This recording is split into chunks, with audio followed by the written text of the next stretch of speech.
Ano ang kahulugan ng KKK? Kataas-taas. Oh, taas ng kamay pag gusto sumagot para sino?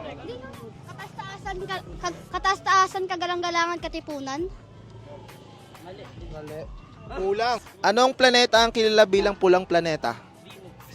Ay, Mars. Venus first. Venus first, man. Next question. What is the country's national sport? Arnis. Arnis? Oh, that's one. Ang sinag ng araw sa watawat ng Pilipinas? 8 po. Ay, 9. You said 8? Yes. That's one. That's one. Ano ang sinisimbolo ng tatlong bituin sa watawat ng Pilipinas? Luzon, Visayas, Mindanao. Ay. Ano ang tawag sa pinakamataas na bundok sa Pilipinas? Bangka po. Oh, it's on Mariana, you feel me? Ano ang mas malaki? Atom or molecule? Just raise your hand pag sasagot to. Ah.